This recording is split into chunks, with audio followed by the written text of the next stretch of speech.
I'm Lamar Burdell of Blackpreneur Magazine, and we're here live in Philadelphia, Pennsylvania. And right above me is Playhouse Nightclub, one of the top nightclubs in Philadelphia. And inside is top 5 chef of Hell's Kitchen, Chef Millie. Let's go inside, check out, and see what he's cooking up today.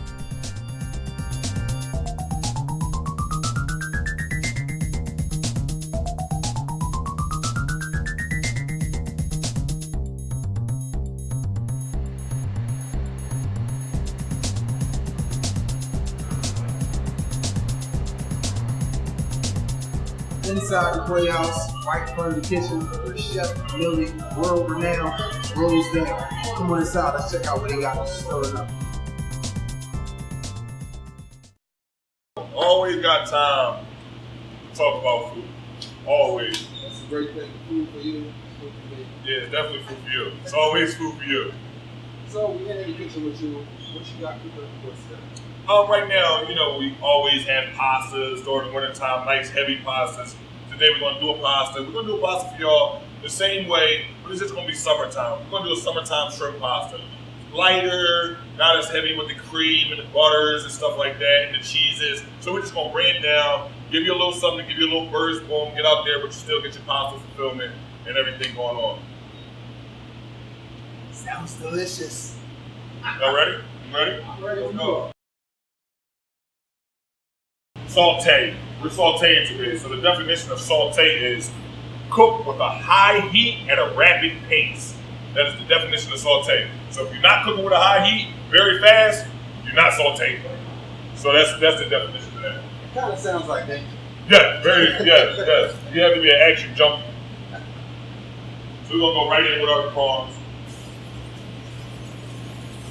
Little herbs, always get a little herbs. Salt and pepper is not flavor. Salt and pepper is seasoning. Once you add anything else, that is the flavor, but everything has to have salt and pepper. A little bit of salt and pepper, a little bit of herbs. And then what we're going to do next is, we're going to do a technique, it's called emulsification. So emulsification. What we're going to do is make water and oil mix. Oil and water does not mix, but you can emulsify and become one thing. So that's what we're going to do. We learn something every day. So we're going to hit it with the stock. And you bring your stock all the way to a boil. All the way to a boil. And then what we do next is, you hit it with a small pat of butter. What's going to happen is the butter is actually going to turn into the cream. So instead of us adding butter and cream and cheese, which all come from the cow, so they all do the same thing. So we're just going to make our cream sauce out of butter and stock instead of adding all of those extra heavy things. So to emulsify, you have to bring your stock all the way up to a boil, and then you add your cold butter, and then you let it emulsify. There's nothing you really can do.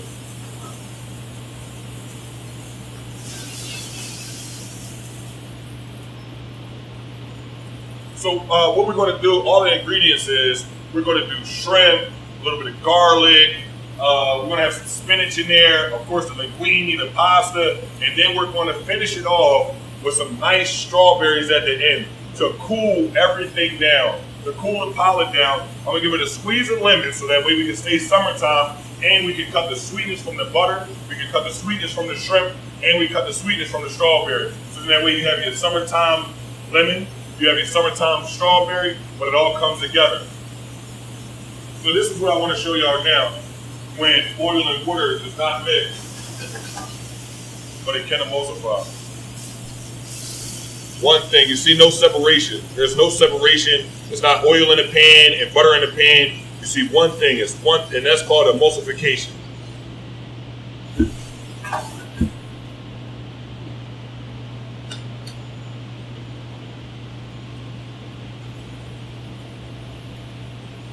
Finish this with a little bit of pasta. Don't put your pasta in water and then add your pasta to your dish. All you did was add more water to your dish. That's a little different, yeah. You see what I'm saying? No. You put your cook the flavor directly into the pasta. Cook it directly into the pasta. don't add water to the pasta. If you're going to add water to your pasta, ask the next bartender you see for extra ice in your drink. And see how you like that.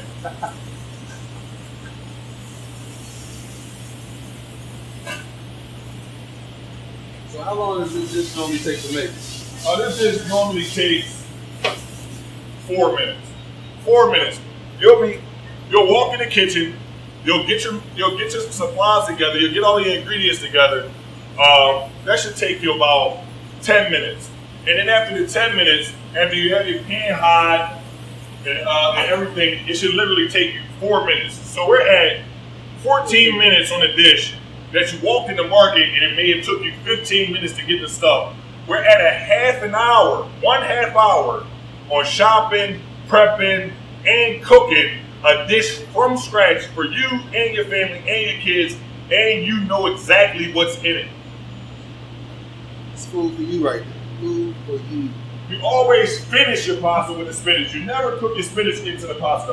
The spinach wilts. The spinach is going to wilt. It's going to come down, so you don't want to overcook your spinach. Your spinach is not chicken. It's very tender. It's very fragile is the word I'm looking for. It's fragile. It's not rough. So you want to always finish with tomatoes or spinach or all those fragile things, so that way you don't overcook them and they become wood.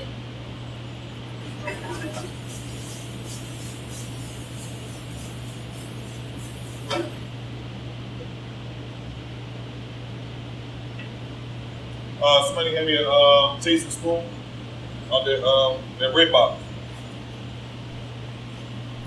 I think I will be cooking in Texas.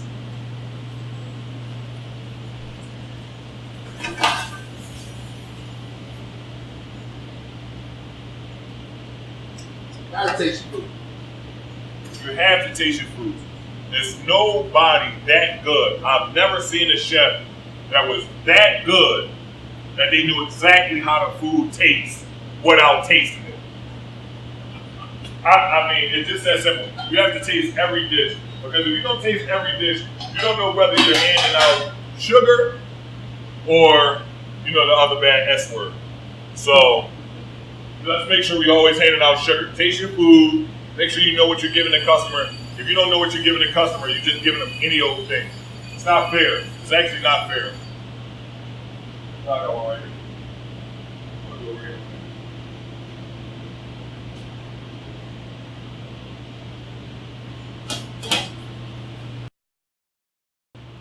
To work in the kitchen is to work in the kitchen. There's no such thing as a station cook. If you're a line cook, you're a line cook. You have to do everything that has anything to do with the line. In culinary school, the first lesson that you get is how to wash dishes. If you don't have dishes, you cannot cook, because you have nowhere to put them at. So you always make sure you learn everything. If not, you're a station cook. So when you do a pasta dish, you always want to show off all of the good stuff. So you go in first, and then you pull your pasta. Go in and pull the pasta out. Pull the pasta out. I asked for a shrimp and spinach pasta. I want to see shrimp and then spinach and then pasta. I agree. It smells delicious. Go right in. Put all of the cute stuff on top. Take about 3 or 4 strawberries and add them right to the end. Do not have to cook the strawberries. The strawberries are there for cool, to cool the palate. And then you hit it with a little bit of fresh squeezed lemon. Make sure we're nice and summertimey. And there we have it, y'all. A summertime shrimp pasta.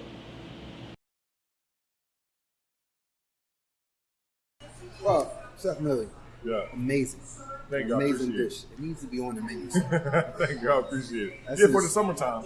For the summertime ingredients, you do stuff for the summertime. Wintertime, we'll heavy it right back up. Okay, so getting a little bit deeper into your cooking, why do you cook?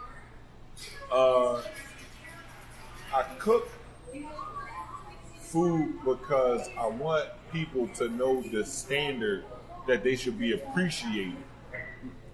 Like, when you work your 8 hours for your money and you decide to spend it on something, it should be worth your hard work, not even just your money that you spend on it. It should be like the hours that you put in. Like I actually took 3 hours of my hard work and gave it to you.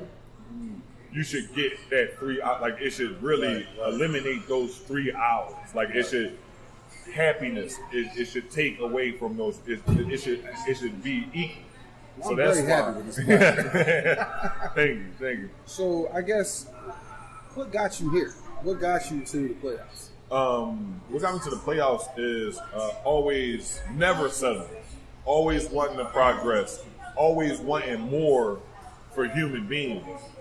Everywhere I was at was smaller. I was at a small bar, probably could fit like 80 people in there. The first opportunity I had to move forward, I moved forward, and then I was able to serve about 200 people. And then the next chance that I got, now I'm here at the Playhouse, I can serve 500-600 people. So that's all it is. Making sure everybody is comfortable, making sure everybody can come and enjoy the food and stuff like that. So that's how I got here, and this is why I actually, I do what I do. I can't even feed the whole world. It's impossible. But I do teach people how to cook the same exact way as I do. I would never ask somebody to be beneath me. So no, I teach them the same exact way. So then that way, if they ever branch off and go somewhere, they can take some of the pressure off me. If the whole world asks me to cook for them and I say, such and such is one of my proteges, they can also go there and get something to eat too. So yeah, I can't feed the world. All I can do is try to help raise the standard of what we expect. So how far back does this cooking go? Oh man, cooking for me, I can remember cooking when I was 6 years old. I can remember, I can literally remember burning yourself on the stove. No, getting on my knees and wondering how and why my toast would burn if I put it in the little slot under the stove. I would get on my knees and look under there. Why is my toast burning so fast? And how come it doesn't burn where I put the little squares of butter at? So guess what? I need to put butter all over my bread so then that way I don't have this soggy part that's very good and then the rest of it is burnt. So it wasn't even knowing that I needed to spread the butter evenly across the bread so then that way I would have an even product. It was, I didn't want the whole part to burn and this part to be soggy. That's all it was. And then eventually I learned that everything has to be even so then that way everything can be consistent. So yeah, I can remember cooking when I was 6. I was hungry. I give y'all the math. Y'all should be able to realize what I'm talking about when I tell you I was 6 years old and I was born in 1979. So at the age of 6, in the hood, it was 1985, the height of crack. Yeah. That was the very height. So if I was 6 years old and I was cooking, it was 85, the very height of crack. I was hungry. And nobody was there to cook for me. What are you going to do when you're hungry? You're going to provide food for yourself. Right. So that's what happened. And I never forgot it. And I hated it. They said hate is stronger than love. So you think I love to cook? I hate for people to have to be hungry. Makes sense. You see what I'm saying? Makes sense. So that's even stronger than my love for cooking. Right. So you go from 6 years old to cooking at all these type of bars in Philadelphia to most recently a contestant on Hell's Kitchen. Yeah. How did that come about? Hard work. 100% hard work. I was a chef in Center City before I did the bars and stuff like that. So I did a lot of stuff in Center City that you get accolades for in the culinary world. And then I brought the accolades to my hood so they could see what they should be expecting from food. It was both, they call it both sides. They call it the crossover. So I was able to cross over because I knew my hood, but I actually knew the standard of cooking. So just with hard work, I was recognized, and I never, ever, ever tried to be on television. I never asked nobody to like me. I never asked for popularity. And still to this day, I'm the boy you see in the market every day. You see what I'm saying? If you go to Hell's Kitchen and you read my bio, you see my bio, the first thing that comes out of my mouth is, I'm here to do what I do every day. I saw that. And that's it. I'm talking about it's not one day. Like literally when y'all see me fly out and I'm in San Francisco or I'm in Hollywood, I was cooking that day. I got my bags packed. I got on a plane and I'm going to somewhere to cook. That's it.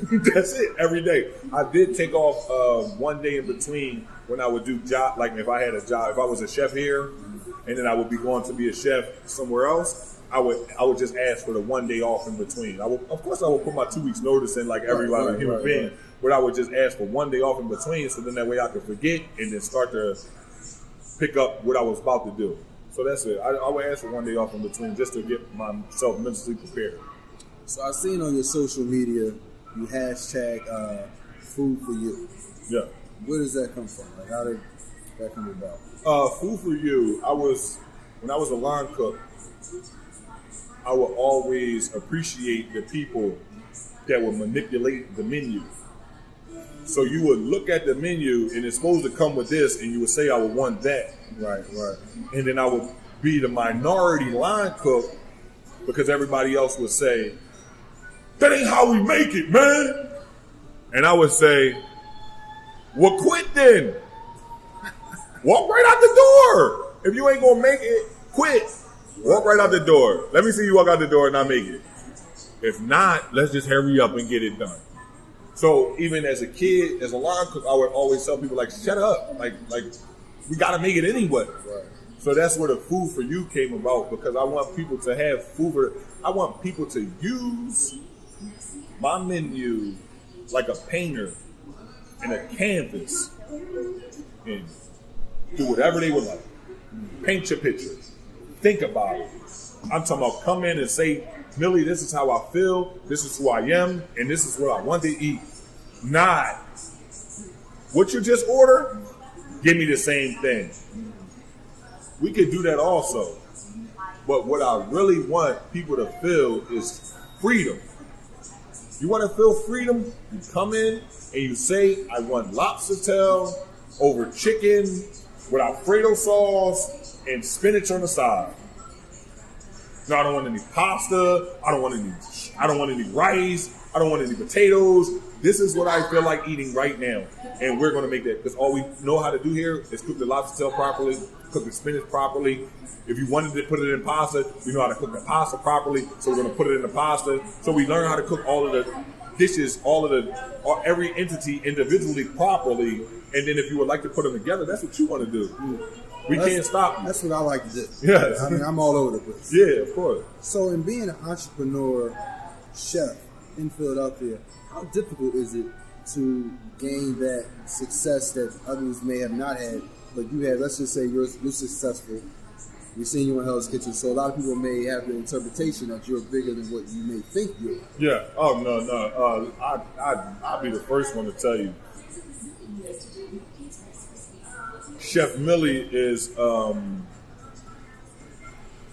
Let me give y'all the truth. Chef Millie belongs to y'all. Y'all gain from Chef Millie more than Emily gained from Chef Millie. I have given myself to y'all. I have given myself to y'all. a Gandhi or a Mother Teresa. Y'all, if y'all want to eat good food, I'm giving it. Here y'all go. So it's not, y'all big. I'm not big. Y'all Chef Millie. So if y'all Chef Millie, y'all big. I'm not big. I'm just a vessel here to make y'all feel big. That's it. Makes sense. That's it. That's all. And I've realized it. I've realized I had one purpose on this earth why I was created. And my purpose on earth was to make sure people have good food, and when they go somewhere else, they know what to expect. That's it. All up. I didn't create social media. I didn't create television. I didn't do none of those things. So all I can do is be myself, and then all of those things, if they come your way, you know, they come your way. But you would get, and where I come from in Center City, if you ever talked about being on TV as a chef, you wanted to be a TV star, not a chef. Mm-hmm. So you could never, ever want to be on TV or want popularity because of your food. Now it's not about the cooking. It's not about the cooking. I love the people on the other side of the, I'm in the kitchen, you're on the other side of the wall, I love you, I don't even know you. I don't even know you. But I love you to death. So that's why every dish is prepared, and I always teach people, prepare like you're preparing it for your mother. Because people have an unconditional love for their mother. So if you prepare every dish like you're preparing it for your mother, every dish will come out as love. And that's why I say at this point in my career, I really feel as though I know that caring is the number one ingredient in every dish. I mean, salt and pepper, they sell that all across the world. Any human being can pick it up and put it in the dish. But unless you care, it's not going to taste the same. It just won't. I apologize. It just won't. Even if you tell yourself you care. Like, it just won't. So where does the cooking take you? 5, 10 years down the line, where do you want to be as a chef? 5, 10 years down the line, so I'll be 37 this year. So 5, 10 years down the line, I'll be 47, sliding into 50. I want to show people that anybody can do anything. If I'm this young guy, I don't know. Actually, I do. I know one chef that came from where I came from that has decided to cook on the highest level of food. I am from Philadelphia, where the population is over 1.5 million. In our neighborhoods, I'm a small minority. A hard worker is recognized in every hood in America. I'm talking about they don't shoot the trash man. They don't shoot the teacher. The teacher got more money than this broke little person that just got shot. But you are highly respected as a hard worker in neighborhoods. I mean, highly respected. So I want children and I want kids and I want them all to know that if they respect themselves, they will have the utmost respect in every hood. You'll never have to worry about being scared or any of that because you can be a rock. I'm talking about, man, I got some homies that drive buses and then they come in here and they look like rappers. Straight like that. Don't sell nothing on the side. You see what I'm saying? You could be a rock star. You just do it at the highest level. Be better than what you thought you could be the next day. That's it. That's all I really want to show kids. That if you decided that now I'm never going to watch television, I'm never going to text message, I'm never going to check my social media because I got 24 hours in a day, and the only information I want to ingest is to be an astronaut. That's what you're going to do. It's just as simple as that.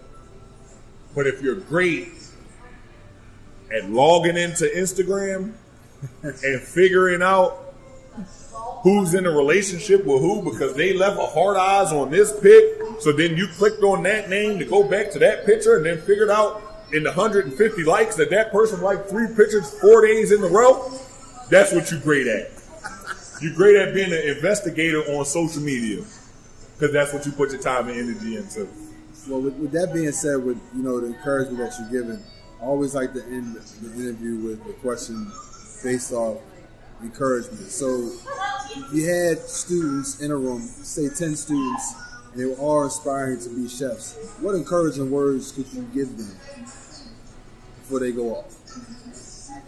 The number one thing for chefs, the number one thing I would encourage chefs to do, or encouraging words, find a hobby.